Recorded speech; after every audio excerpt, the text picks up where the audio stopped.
Discurso completo en contra de Milei que vale la pena escuchar.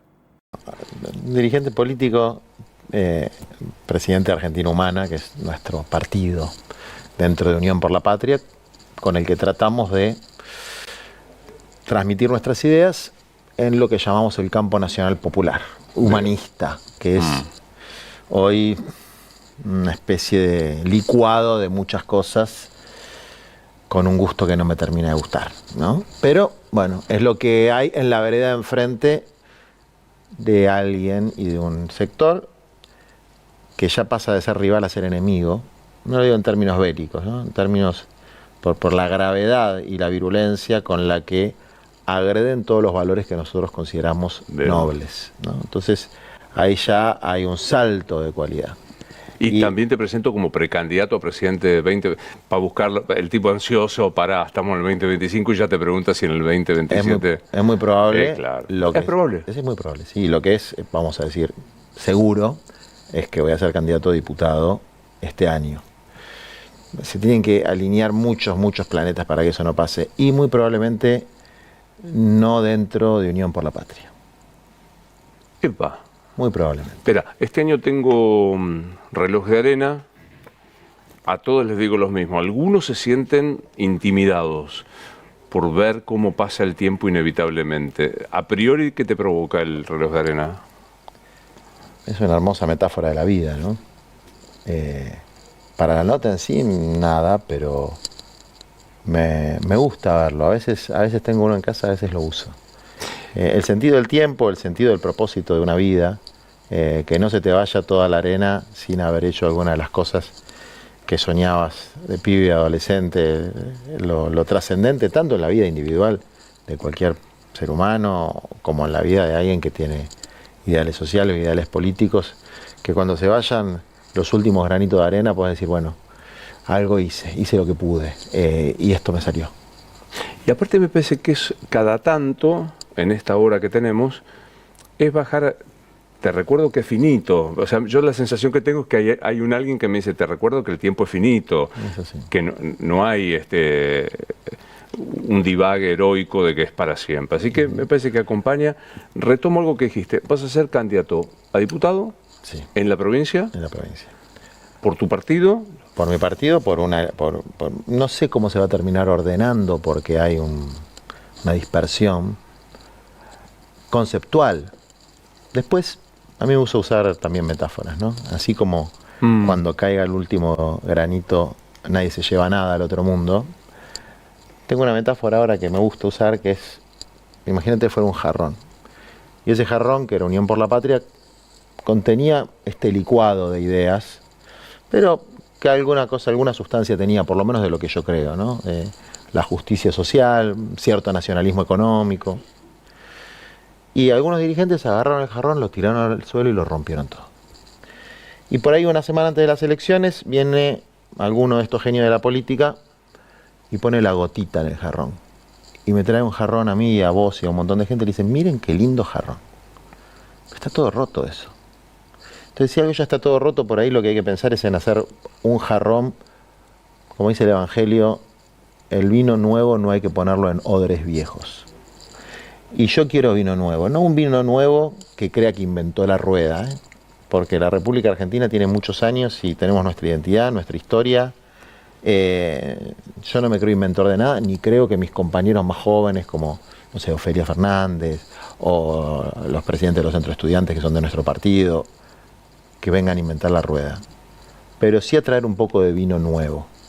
Y creo que eso se juega en estas elecciones, porque muy probablemente la Libertad Avanza haga una excelente elección, es muy probable, como le hizo en Capital, porque se está chupando el PRO. El PRO está desapareciendo como identidad política, es decir, toda la derecha está siendo subsumida por la Libertad Avanza, y el campo nacional, popular, humanista está siendo, digamos, fragmentado por nuestra propia incapacidad de unirnos en lo programático, que es lo importante. El sentido de, ¿para qué vas a hacer lo que haces? ¿Para qué querés ser presidente o diputado? ¿Qué estás impulsando?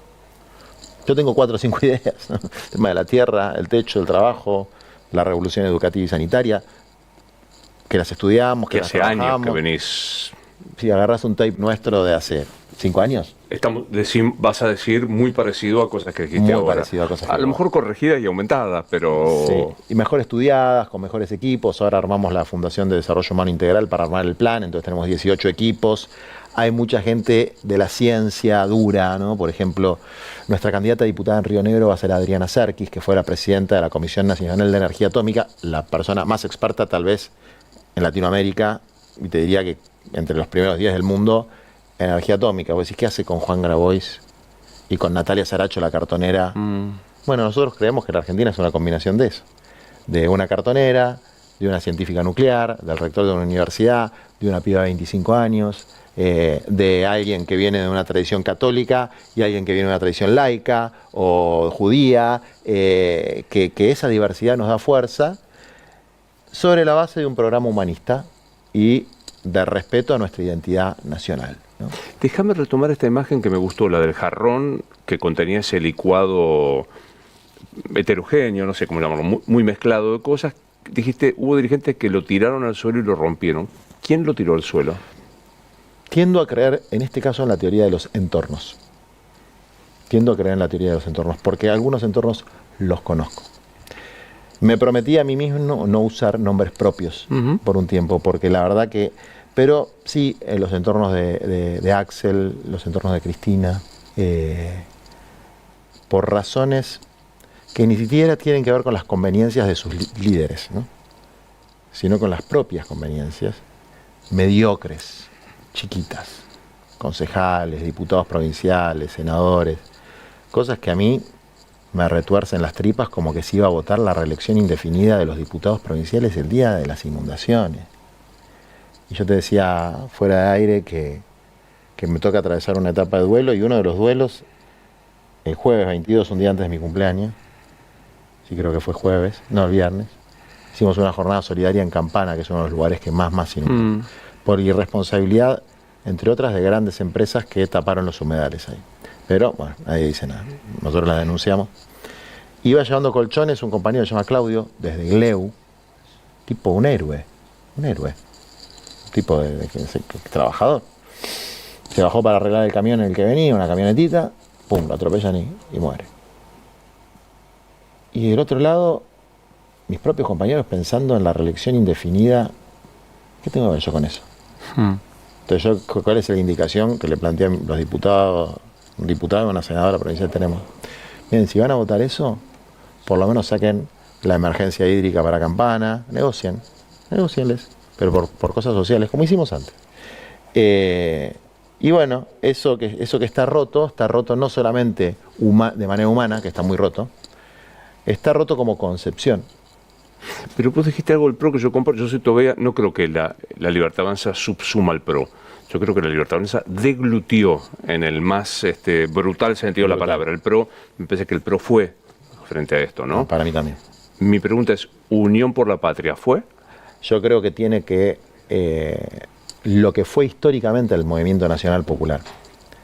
Que siempre hubo dualismos en la Argentina, que no han sido buenos, ¿no? Pero bueno, unitarios y federales, irigoyenistas, anti-irigoyenistas, liberales conservadores, peronistas, antiperonistas, kirchneristas, antikirchneristas, rosistas, antirrosistas. Hay una línea histórica, ¿no?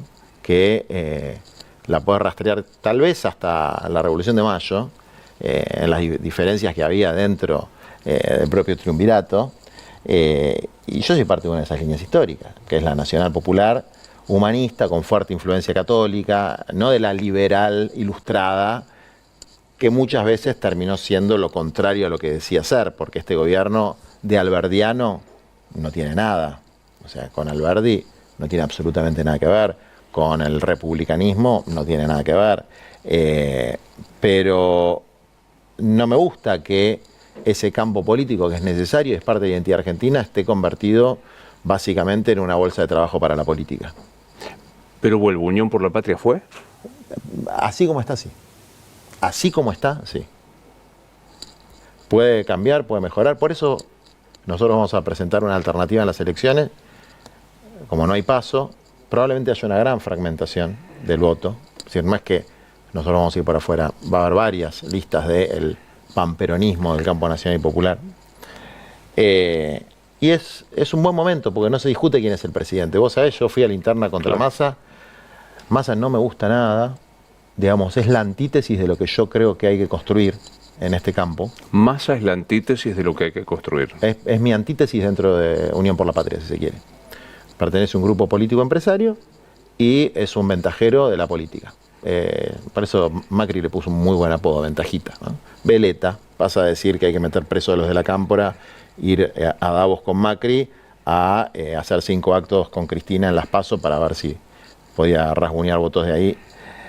Entonces no hay contenido, no hay sustancia ahí. Por ahí, no sé, con sus amigos, con su familia es un tipazo, pero políticamente expresa algo parecido a Alberto Fernández, solo que él es más vivo, ¿no? Massa es más vivo.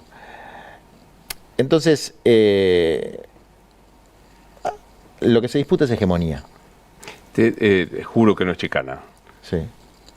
¿Estás arrepentido de haberlo votado Massa? No, para nada. A eso iba. Para nada. Yo perdí las internas con Massa.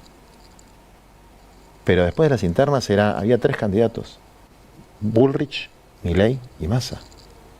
Massa es infinitamente mejor que Bullrich y Milei. Y después hubo un balotaje entre Milei y Massa. Massa es infinitamente mejor que Milei, aún siendo la antítesis de lo que yo quiero expresar dentro del campo nacional y popular. Y además había un acuerdo entre nosotros que fue público. No sé si te acordás que cuando fue el búnker de las PASO, yo le llevé un librito, que era el plan de desarrollo humanitario. Perfectamente. Y acordamos por lo menos un punto, que era el plan de 1 millón de lotes, que estaba todo en un mapa de dónde se iban a hacer, etcétera, para que la gente de clase trabajadora, ni siquiera la casa, no eran ni viviendas sociales, era 250 metros cuadrados, 500 en algunas provincias, donde vos tenías agua, luz, cloacas y un terreno para poder construir tu casa. Bastante sencillo en un país como Argentina. Y le cambia la vida a 5 millones de personas, a 1 millón de familias. Y él lo anuncia y abre la página del registro de solicitantes, de la gente que se quería anotar. 1.300.000 personas en una semana. La mitad decía que estaba dispuesta a cambiarse de ciudad. 1/4 decía que estaba dispuesta a cambiarse de provincia por un pedacito de tierra. Hay gente que la viene pasando mal hace mucho y la está pasando peor ahora. Yo quiero resolver los problemas que se están generando ahora, que son graves, pero también los problemas que venían de antes. Tenemos largo rato para charlar de tu plan, pero es verdad, si yo fuera vos, me contestaría, dale, pasaron de Montonera pone bomba a la mejor ministra, Macri ahí sentado, estoy desilusionado de Milei, y acordó, o sea, la contradicción en la política tiene un parámetro que a mí me cuesta entender, ¿no? Pero vos también dijiste, ni en pedo, voto a Massa y que yo cuenta. Yo con maldad pasé varias veces eso. Entonces, digamos, yo siento que te inscribís en la misma contradicción, de diferente magnitud, pero te inscribís en la contradicción. No, absolutamente. Y la contradicción, esto lo explicaba muy bien Francisco. Frente a una contradicción hay 2 maneras erróneas. Yo me he equivocado en una muchas veces. Una manera errónea, que es la mía, es quedar encerrado en la contradicción. No poder parar de putear. La otra manera es hacerte el boludo con la contradicción. No, yo y Massa somos re amigos. El camino correcto es sufrir la contradicción y tratar de construir una síntesis. Es decir, yo no quiero expulsar a Massa de una futura coalición popular. No quiero que tenga la hegemonía. No quiero que la hegemonía vaya de ese lado, porque no es un programa moral, es un programa político.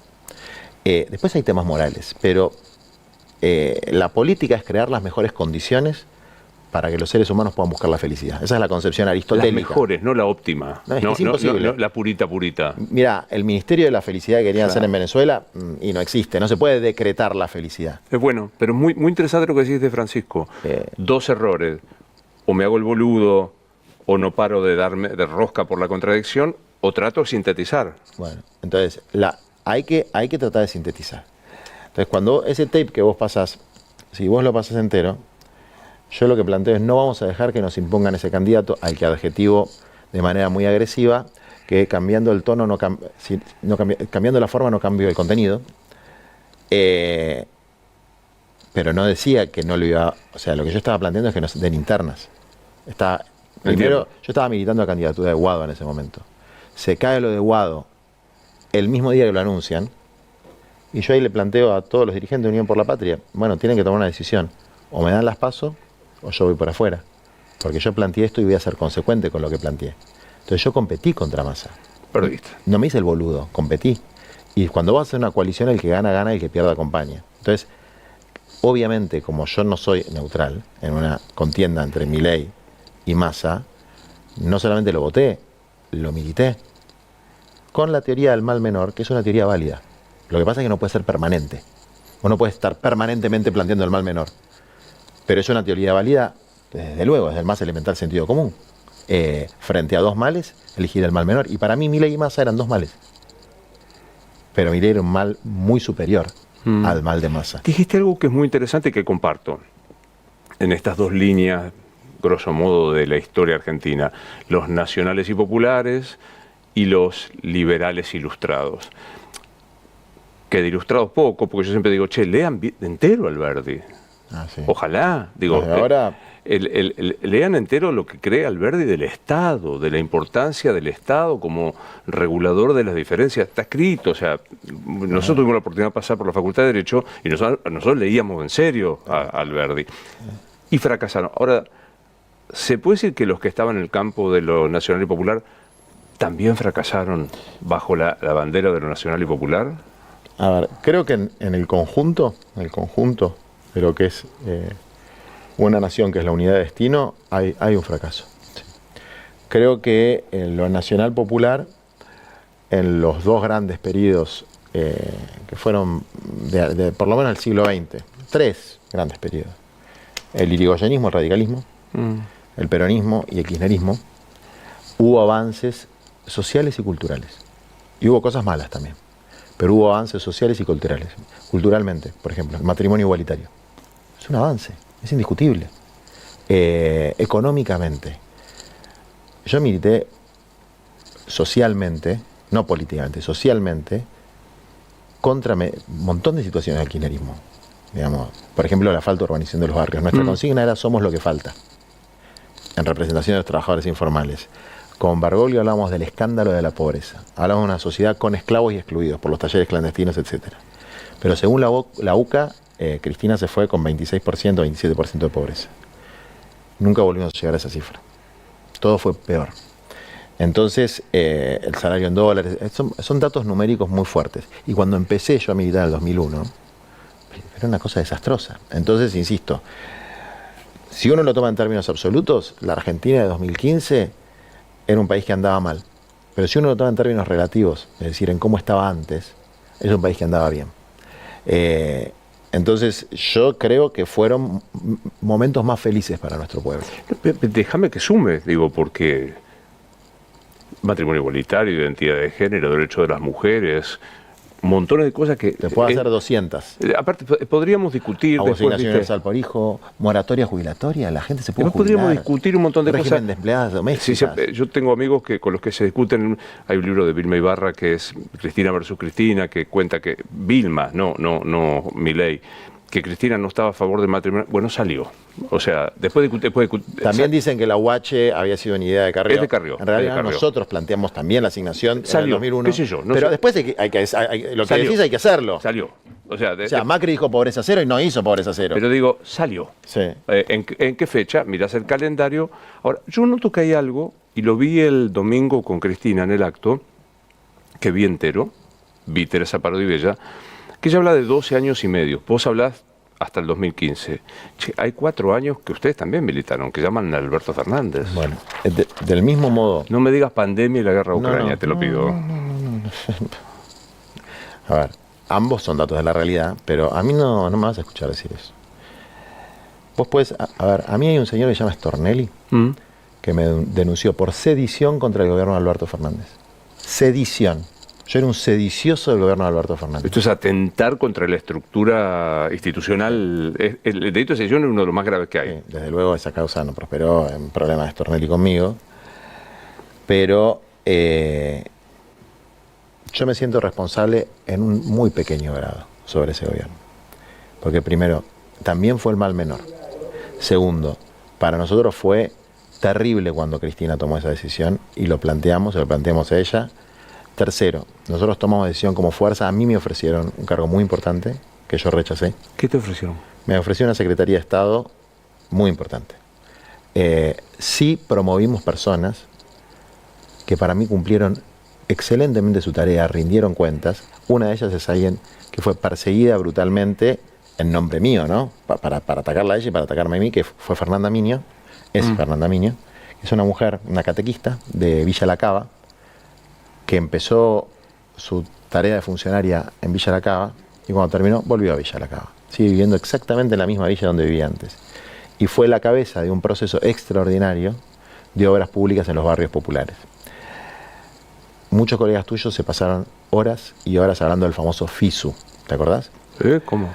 Bueno, obviamente yo no estoy jamás me llamaron indagatoria por nada. A Fernanda Miño jamás la llamaron indagatoria por nada. Es decir, el principio de inocencia violándose permanentemente, por lo menos en el buen nombre y honor de las personas, y la falta de reconocimiento del trabajo bien hecho. Que no fue solamente Fernanda Miño, hubo otros elementos. Ahora, el gobierno en su conjunto fue un gobierno muy malo. Y desde luego los que tienen más responsabilidad son los que más poder tuvieron en ese gobierno. Yo fui de los que militó y pidió el voto por Alberto Fernández y no me arrepiento de eso. ¿Por quién iba a pedir el voto? Entra por ahí Alberto Fernández, ¿qué le decís? Y mira, ya a esta altura del partido, si lo saludo es por cortesía. Porque creo que le puso un elemento de hipocresía que nos hizo mucho daño. Hay un adagio latino que dice que la corrupción de lo bueno es la peor corrupción. Y cuando vos esgrimís ideas nobles y las corrompés, por ejemplo, esgrimís la lucha contra la violencia de género como una de tus banderas y después haces otra cosa, esgrimís la cierta honestidad que él planteaba, ¿no? Para diferenciarse. No hay un solo caso de corrupción que me puedan achacar. Y después haces otras cosas que son seguros. Problemas de conducta graves. Los seguros, bueno, la fiesta en la pandemia, sí. Claro. No son temas menores, ¿eh? O sea, es muy jodido que un presidente no tome conciencia de que el sacrificio que está haciendo un pueblo por una medida sanitaria lo tiene que cumplir él mismo, tiene que dar el ejemplo. Y después el gran pecado de cualquier gobierno nacional, popular, peronista, humanista, cristiano, como lo quieras llamar. Dejar más pobres de los que recibiste. Eso es lo más imperdonable. Más pobres de los que se recibió. Pero si vos me preguntás, si volvés el tiempo para atrás y solamente lo volvés al día de la elección y tenés que entrar al cuarto oscuro y lo vuelvo a votar porque pienso que Macri hubiese sido peor. En esto de los males menores, es una pregunta medio chicanera, no importa. Entre Macri y Milei, ¿cuál es el mal menor? Hay como dos dimensiones. Hay una dimensión en la que el mal menor sería Macri, que es la dimensión institucional, si se quiere. Porque en la dimensión de la timba financiera y de la represión y de las políticas de destrucción, por ejemplo, del Hospital Garrahan, del CONICET, de la Universidad de Buenos Aires, que fíjate qué curioso, el Garrahan, el CONICET y la Universidad de Buenos Aires, ¿sabes lo que tienen en común? Que son mejor que lo privado. Si querés sumarte a la batalla cultural contra las nefastas ideas de Javier Milei, dale like, suscríbete y deja tu opinión en la caja de comentarios.